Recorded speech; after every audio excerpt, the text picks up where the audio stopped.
Pessoal, boa tarde a todos. Satisfação estar aqui, agradecendo aqui os comitês das bacias do Paraupeba e do Velhas, em nome do Marcos Poliano, do Denis Lotti. Muito obrigado. É uma honra poder falar um pouquinho de água, esse tema desafiador que nos aflige a todos, naturalmente. A água é vida, nós somos parte maior água e precisamos ter alguns esclarecimentos sobre a questão da hidrogeologia, porque, de fato, avaliar questões do subsolo, né, nem tudo que se vê a gente já consegue avaliar, imagina o que está abaixo da superfície. Então, eu vou ser... Por favor. A apresentação não chegou. Obrigado. Então, minha abordagem, ela parte inicialmente de uma questão prática, vamos dizer assim, fazendo uma pergunta: por que é importante e como integrar os recursos hídricos superficiais e subterrâneos? Né? Essas respostas vão estar no final da apresentação, e eu vou começar falando um pouco da base física, que é o que sustenta a circulação da água. A gente tem muito mais facilidade de entender um regime hidrológico, né, circunstância de escoamento de água nos rios e lagos, mas realmente sentir e avaliar o que está abaixo da superfície é um pouco mais complicado. Mas dentro daquela velha conceituação de que a quantidade de água subterrânea é infinitamente maior do que todo o volume de água em superfície, é aí que começa, então, a questão. Nós temos que dar muito valor ao que está debaixo do subsolo, tanto em termos de quantidade quanto de qualidade. Então, a gente tem que entender, basicamente, como que distribui na crosta os atributos físicos, ou seja, as rochas. Hidrogeologia é a água circulando dentro de rocha. Então, uma vez a água circulando dentro de rocha, ela tem uma necessária afiliação com o tipo de rocha onde ela vai circular. Então, a gente tem que entender desses atributos físicos, seja os tipos de rochas e solos, a estruturação dessa rocha, como se ela se dispõe no espaço, a infinidade de tipos de rocha, como que ela se dispõe nesse espaço físico de interesse, em qualquer que seja ele. O que essa conotação física desses materiais tem em relação ao relevo, à topografia, à declividade desses ambientes. Em paralelo, as condições climáticas, outros fatores físico-climáticos importantíssimos, em relação, principalmente, à questão da intensidade e distribuição das chuvas. Ou seja, é a fonte de toda a água que vai recarregar o sistema. E, por outro lado, os atributos hidrodinâmicos do próprio sistema aquífero. Ou seja, que tipo de rocha que nós estamos interessados em entender como a água circula nela. Circula mais rápido, mais devagar? Então, a gente tem alguns atributos essenciais que a gente tem que entender, que são a porosidade desses materiais, a permeabilidade, que está atrelada intrinsecamente à condutividade hidráulica do meio, e o gradiente hidráulico, ou seja, a diferença de nível que vai ter fundamental importância no trânsito de água. Então, a água precisa de ter disponível na natureza energia potencial que o relevo está aí para disponibilizar para a gente. Então, nós vamos ver detalhes disso aqui em seguida.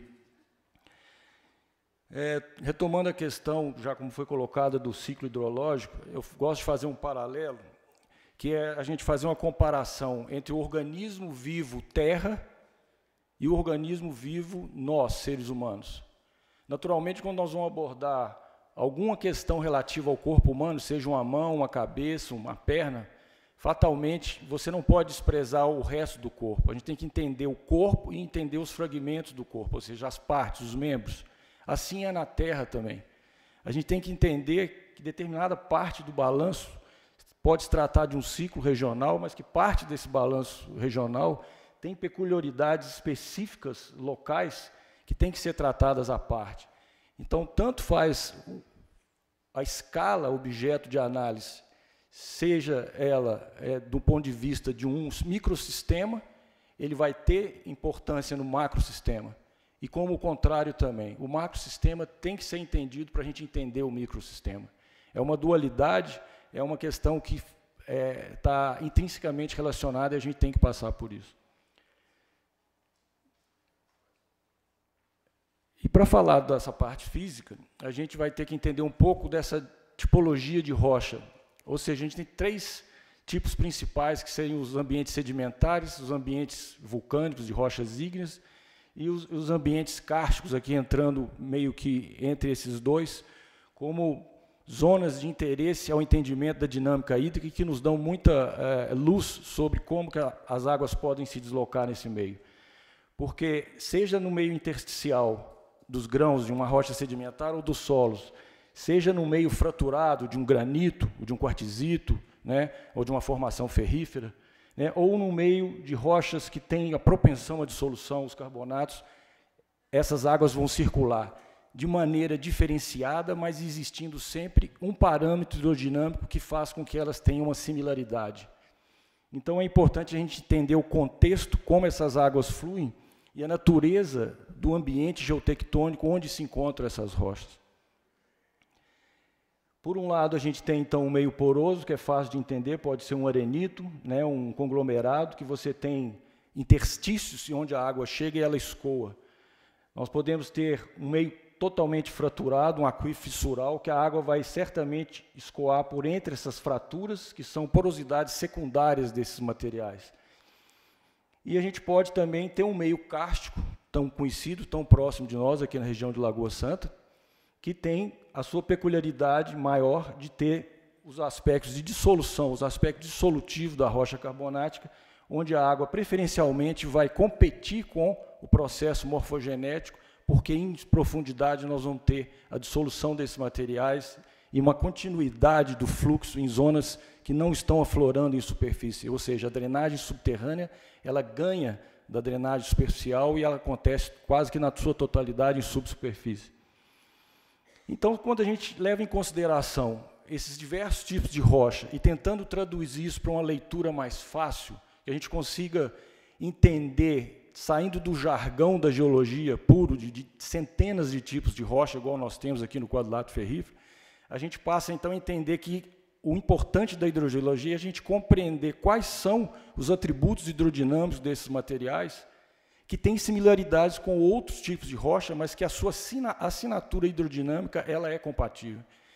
Então, a gente propõe uma terminologia que encerra zonas aquíferas, zonas de aquíferos pobres e zonas não aquíferas. Isso é uma questão que a gente tem que amadurecer, porque quem é capaz de furar um poço numa área de zonas não aquíferas, ou seja, um filito, uma rocha máfica muito argilosa, que é capaz de armazenar quantidades ínfimas de água e segura essa água. A gente vai procurar sempre zonas aquíferas, obviamente, que são áreas com potencial elevado de armazenamento e de circulação de água. Então, esses 3 domínios hidrogeológicos, por assim dizer, eles congregam vários tipos de rocha que a sua natureza hidrodinâmica é similar entre elas. Então, o que a gente pode apresentar é que, dentro de um grupo específico de rochas, eu tenho várias delas que têm ranges de variação, quantitativamente falando, de potencial armazenador similar. Então, fica fácil de trabalhar quando a gente tem esses percentuais já bem entendidos na literatura e a gente passa a equivaler esses parâmetros percentuais, são parâmetros adimensionais, uma própria porosidade efetiva para fluxo dentro do meio rochoso, e que você consegue, então, atribuir esses valores naturalmente para os domínios que você tem mapeado dentro de uma dada bacia. Mourão, em 2007, fez um trabalho interessante aqui no quadrilátero ferrífero, onde ela elaborou várias microbacias e avaliou as descargas específicas, tanto no ferro quanto no Gandarela, nos itabiritos dolomíticos. E ela obteve valores bem expressivos dessas vazões específicas, variando entre 15 e 35 litros de disponibilidade de água por quilômetro quadrado, valores bem elevados, e servem de calibração para a gente entender que domínios similares podem ter vazões que perspassam exatamente esses valores.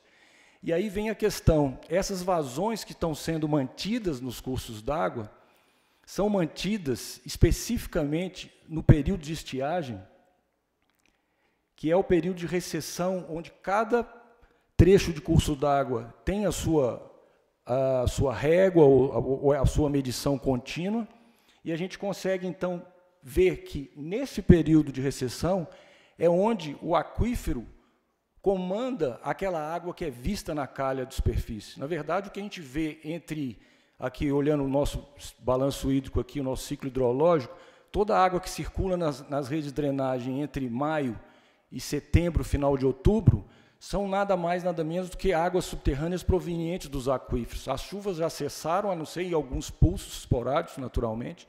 Então, todo aquele volume de água que está passando na calha de drenagem é o aquífero que está mantendo aquela água correndo ali. São os escoamentos de base. Isso é de fundamental importância para o entendimento do sistema. Não sei se está dando para enxergar, mas tem um traço. Agora deu. Isso não é uma folha, é uma rede de drenagem, é uma bacia hidrográfica. Se a gente considerar que essa bacia eu tenho só um tipo de rocha, ficaria ótimo de avaliar aqui embaixo, a jusante, numa estação medidora, ao longo de muito tempo de observação, as variações médias, né, de vazões em função da decorrência de períodos climáticos mais severos, como nós estamos passando agora, né, um período de estiagem prolongado, com uma distribuição de chuva diferente do que a gente está acostumado, que é uma seca no mínimo de 50 anos ou mais. E a gente então passa a entender, através da caracterização das vazões específicas, um índice natural para o tipo de rocha que nós estamos avaliando nessa bacia. Se, por outro lado, nós temos uma bacia com 2 tipos de rocha, ou até 3, já começa a complicar.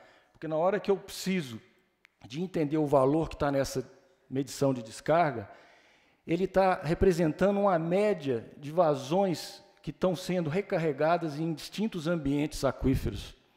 Mas se eu tiver leituras em pontos específicos da minha rede de drenagem, considerando o fator geológico para monitoramento dessas descargas, eu passo a entender, basicamente, qual região, qual setor da bacia está contribuindo com mais água no ponto de medição. E a gente passa a ter uma ideia muito mais assertiva de qual zona da bacia é importante para aquela vazão que está escoando em um determinado ponto. Porque, fatalmente, alguns setores dessas bacias vão contribuir com muito pouca água do que está passando lá, porque são aquelas zonas não aquíferas que ocupam parte daquele sistema. Então, o que a gente vê aqui, o que a gente vê aqui é uma simplificação de um mapa geológico, já com alguns tipos de materiais geológicos presentes, e quando a gente faz a unificação desses materiais em relação à sua propriedade hidrodinâmica, ele sempre vai nos mostrar 3 domínios, né, de acordo com o tipo de rocha que existe e a sua filiação hidrodinâmica. Isso é fato porque vários estudos já comprovam essa metodologia, onde, se a gente tem uma área de uma bacia com um certo percentual de ocupação em relação às zonas aquíferas, zonas de aquífero pobres e zonas não aquíferas, que me dá uma vazão final de 14 metros cúbicos por segundo, por exemplo, se eu tenho uma outra área com as mesmas tipologias, mas que essa área diminui, a vazão final já cai. E se eu aumento ainda mais a minha zona não aquífera ou a de aquíferos pobres, ela ainda cai mais ainda.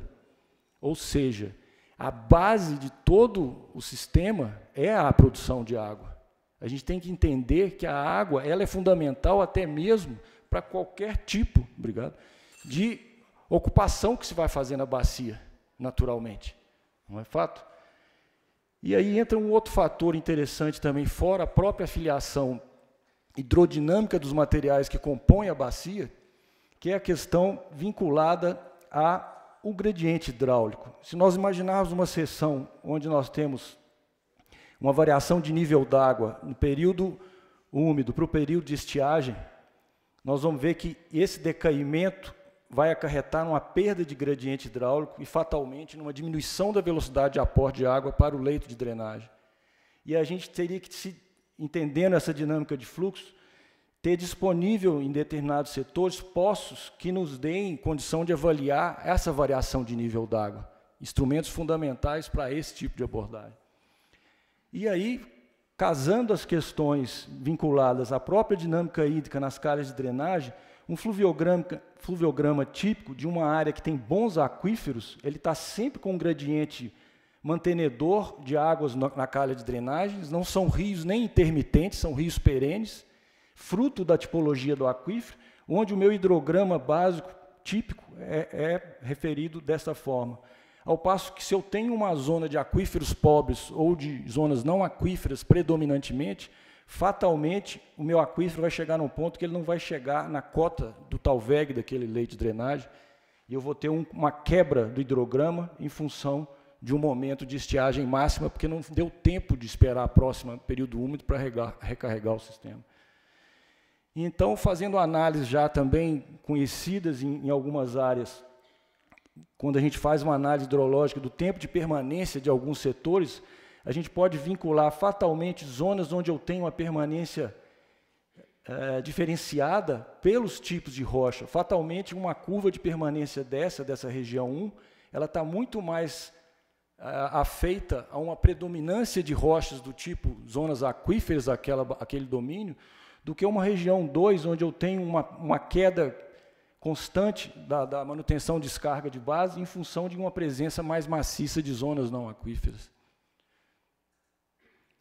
Então, entrando na questão dos dois lados da moeda, primeiro, dos dois lados da moeda só existe se a gente tiver uma moeda, ou seja, um meio que propicie ter esses dois lados. De fato, óbvio. Então, a gente tem que entender primeiro, dentro da macro observação, qual que é o setor que nós estamos avaliando. Na verdade, nós estamos falando de Bacia do Velhas e Paraopeba, mas nós estamos falando de uma área que está circunscrita dentro da Bacia do São Francisco. Aqui nós temos a área Bacia do Paraopeba, o alto curso, vamos dizer assim, correto? O alto curso do Paraopeba, que se encerra aqui na Serra do Curral, assim como Velhas. Nós fizemos esse trabalho para a apresentação aqui. É basicamente o funil onde ele atravessa aqui, na Serra do Curral, na extensão da Serra do Curral, aqui está Belo Horizonte, e aqui o Velhas passando ali perto da região de Sabará, que a gente chamou de Cumeira Velhas. Essa área do Paraopeba, ela tem 5.000 quilômetros quadrados, aproximadamente.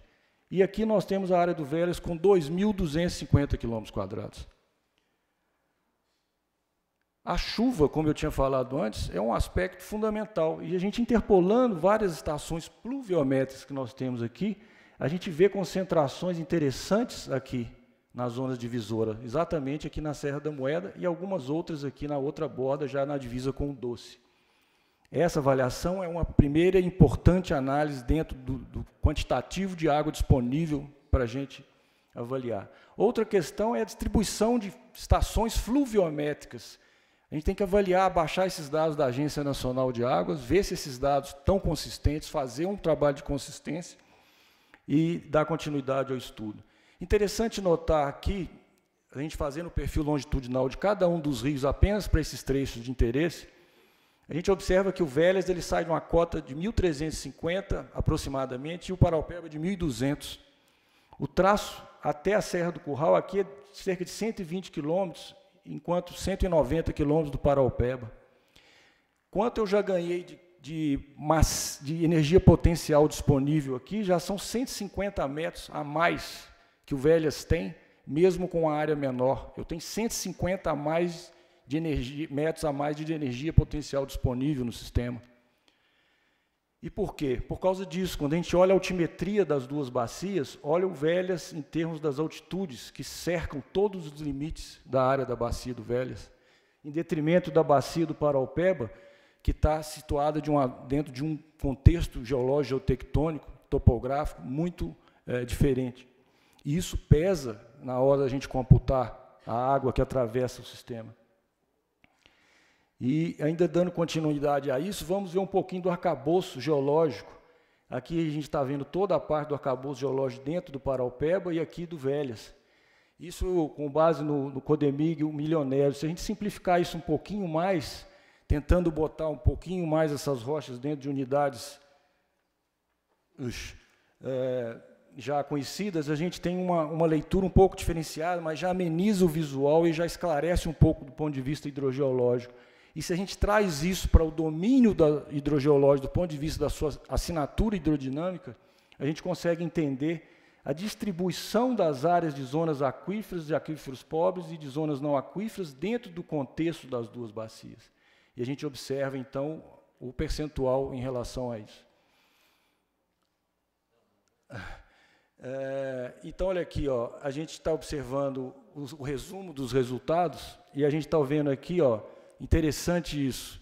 Se a gente trabalhar médias de longo termo, a gente olha que, naturalmente, em função da maior área, mais do dobro da bacia do Velhas, ela tem uma vazão cerca de 2 vezes a vazão do Velhas. Mas quando a gente trabalha as vazões de referência, que nós vamos restringindo o período de permanência de água, no período de estiagem, nessas calhas de drenagem, a gente observa que o Velhas, na Q710, se iguala do Paraupeba. E, por outro lado, isso é devido ao quê? Porque as zonas aquíferas no Paraupeba são só 4% da sua extensão, enquanto no Velhas são 18%.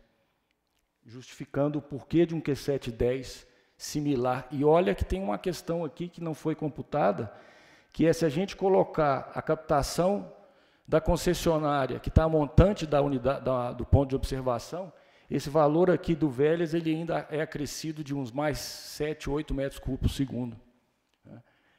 Então, a gente faz uma proposição dentro de uma ótica de que não é possível se entender um sistema sem uma boa malha de dados primários. A gente tem que dar um passo atrás, recuar nessa questão do entendimento da dinâmica hídrica, porque é preciso ter dados primários de grande período de monitoramento e dados primários consistentes.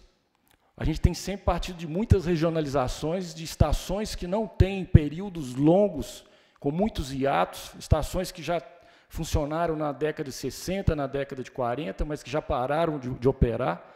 Então, a gente precisa de uma boa base de dados para entender melhor. Em se tratando de Paraupeba de Velhas, a gente faz uma proposição de unidades de planejamento.